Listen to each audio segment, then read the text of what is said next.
Eric Adams says he's living his dream after being elected the next mayor of New York City. He coasted to victory, with the Associated Press declaring him winner just 10 minutes after the polls closed at 9 p.m.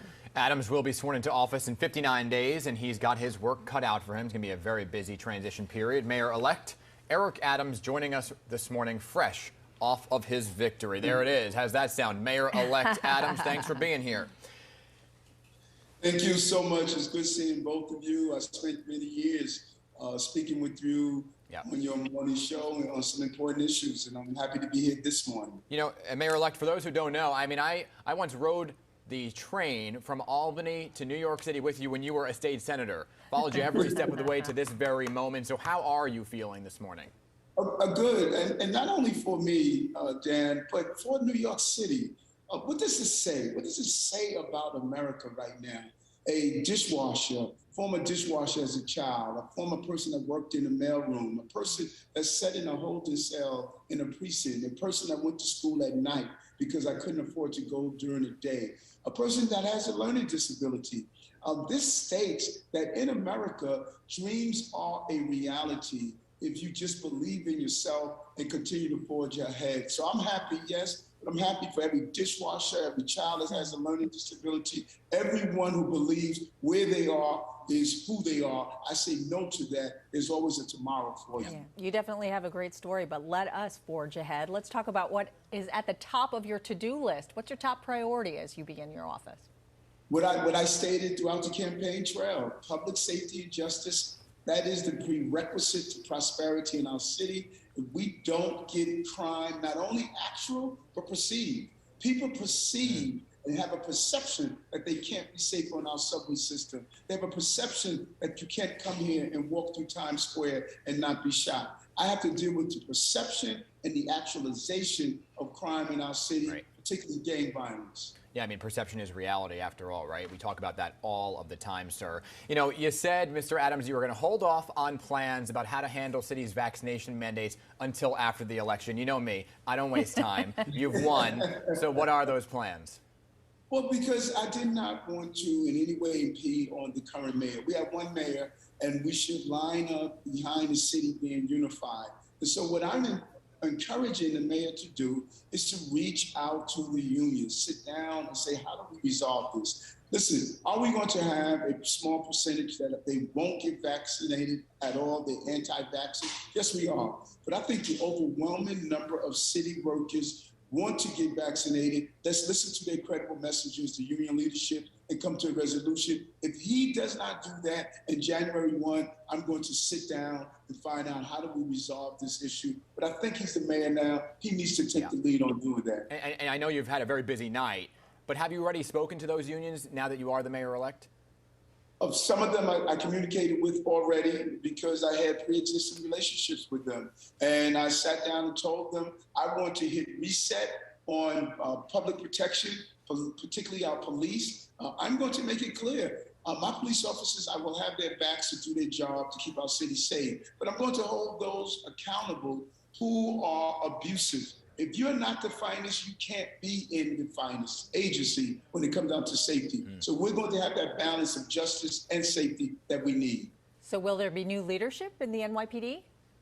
Yes, there will be. And any commissioner would tell you that when a new mayor comes in, he will bring in his leadership, and I'm going to bring in my leadership. Listen, to me, being a police officer or academically smart, that's great, but I believe in emotional intelligence, and that is how we need to start having empathy and compassion to police a diverse city like New York.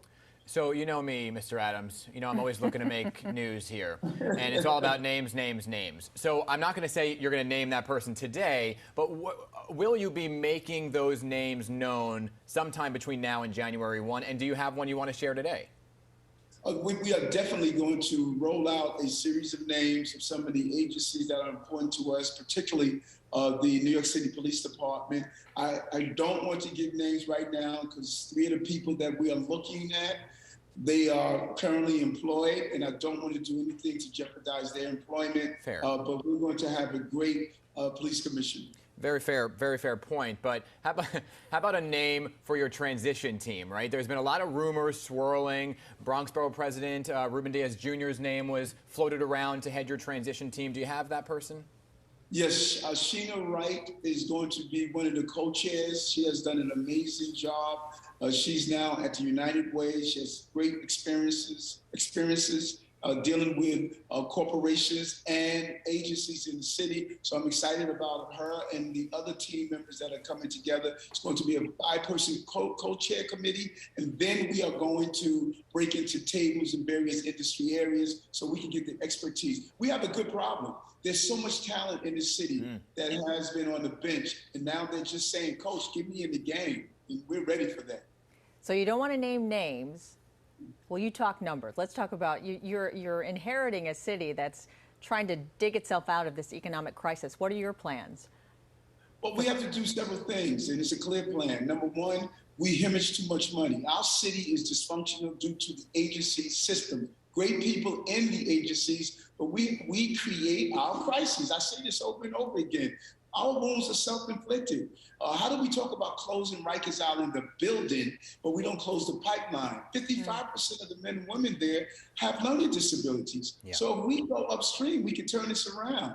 And so we need to also look at our agencies. I believe we can get a 3 to 5% cost saving in every agency across the board. There's fat there, there's mismanagement, and in some cases, you may even find fraud. Yeah. And then we need to build out our economy and invite businesses here, grow our economy so that we can employ local residents of the city. The best anti-violence measure is a job. And I'm going to make sure we employ New Yorkers so that they can be gainfully employed. Gosh, there's so many things we can talk about, but you just brought up Rikers Island, Mr. Adams, and that just brings me to, I don't know if you saw this article today in the Daily News that came out talking about how Mayor de Blasio actually lifted the ban on the use of solitary confinement in Rikers Island. Do you agree with this decision? This is very controversial in terms of solitary.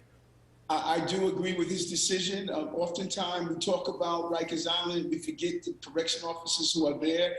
Feces is thrown on them. They're sexually assaulted, attacked.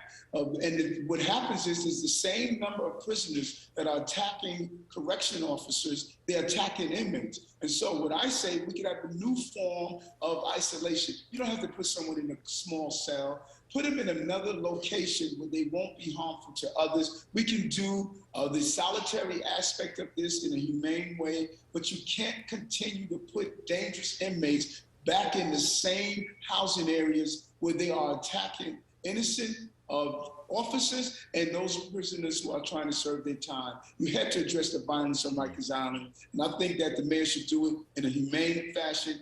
You don't have to put someone in a small cell to do so. Yeah, let's switch gears a little bit. Let's talk about the history that was made last night. New York will now have 3 black men in leadership positions. You as mayor, the Manhattan DA, and the public advocate. That's unprecedented. So what will that mean for the city?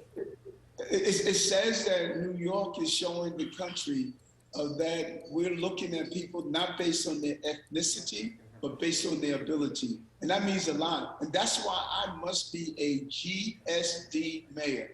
Get stuff done. That's where we need to go.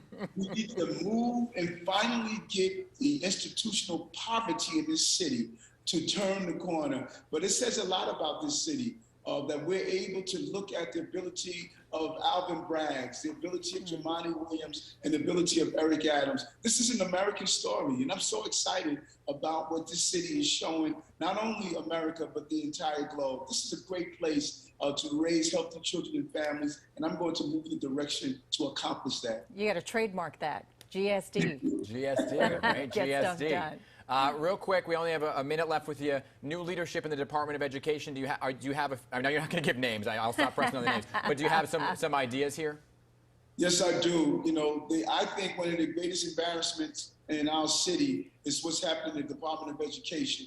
Great teachers, great educators. The system is failing. Dan, imagine that we're spending over $30 billion a year, and we have children in this city. 65% of black and brown children never reach proficiency. You see young people who are dyslexic or fail to get the resources they deserve. We need to change education in the city. We need to be bold enough to do it and return the joy of learning back in the classrooms and allow our teachers to do the jobs that they want to do. And I'm going to support them in that process. Mayor-elect Eric Adams, we are simply out of time. Two things are you bringing to Gracie Mansion with you. One is your blender. Are you bringing it? Yes, I am. I'm having my green smoothie every morning. And the second is who is coming with you to Gracie Mansion? Anyone? No, Eric Adams. I'm moving in on my own, but I'm also going to spend time in my place in Brooklyn and Bed-Stuy. I love Brooklyn. I'm going to be an outer borough mayor, not just a Manhattan-centered mayor. You need to go get some sleep because you got a big role ahead of you. Mayor-elect Eric Adams, thank you for your time this morning. Both of you.